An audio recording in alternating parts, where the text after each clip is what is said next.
Goma and konnichiwa. Plus, yamasayo. Will here to the Politai Chief. Doing a little brief intro, throwing in my 2 cents. Hopefully it's worth a quarter for you. Except in this case, it's for an audience of 1. Stuart Funny, I think you're a class act. What happened earlier with Mr. HOMAN was, how should I put this delicately? With class and dignity, as I always say, at many the ending of an episode on this channel that I put together. That was like amazingly dreadful.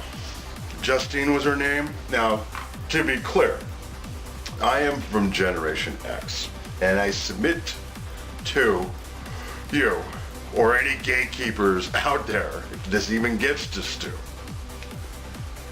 that we might have been the last generation who got a thorough and well-rounded education. Hell, I went to the U of U, the most Republican, conservative state in the Union, given its religious roots. You guys don't need me to explain that to you, right?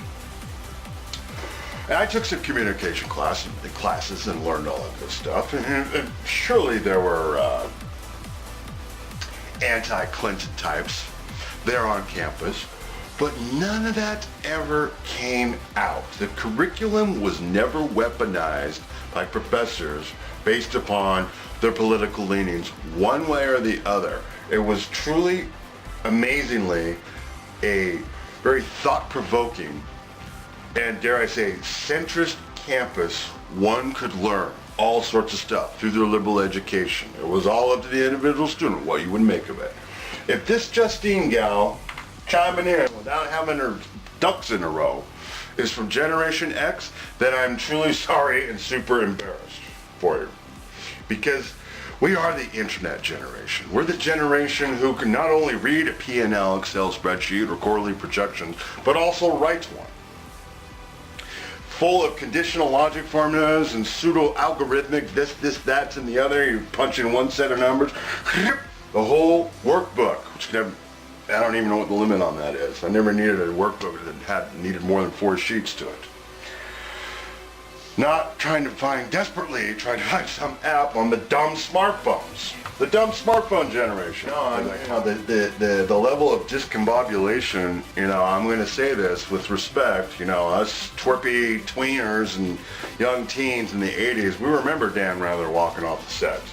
Now, I won't say it was quite like that, but it rises to that level if it were to continue. The man clearly said should own it, not on it. And where was speaking of conditional logic, where was the processing of, wait a minute, this man has supported the president from day one, and he had just said, a few seconds earlier, owning it, okay? I don't know if it's a Bostonian accent that he has going on there, but the words were sort of muddled together. You notice I am using a bunch of words which end in D, P, or T. And I've said it many times, but it sort of sounds like I'm being a total high IQ snob, which is sort of true. One needs to, the skill of speaking the King's English, to use an old idiom, requires one to slow down, just a tad. But to us in the audience, it was clear. Should own it. Why would he characterize the president when he's had his back with that nasty expression? Do you guys really need me to tell you what your backup plan should be? Because this would not fly in the Marine Corps. It would be grounds for demotion, or at the very least, reassignment. The producer, if that's what Justine's doing there, don't ask me how or why. Should have, belay that. We're going to go to source PD, rewind 20 seconds. Is that what he said? Because it was, did he say that or not? Then get your ducks in a row, as I've already used that colloquialism, and then chime in.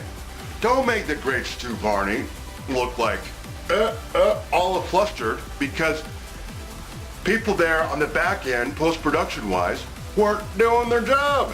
Maybe you need some more Gen Xers behind the scene, because we typically know what we're doing, as I've already explained. All right. Hopefully, Stu, my 2 cents is worth a quarter for you. If this ever gets through to you, thanks for watching.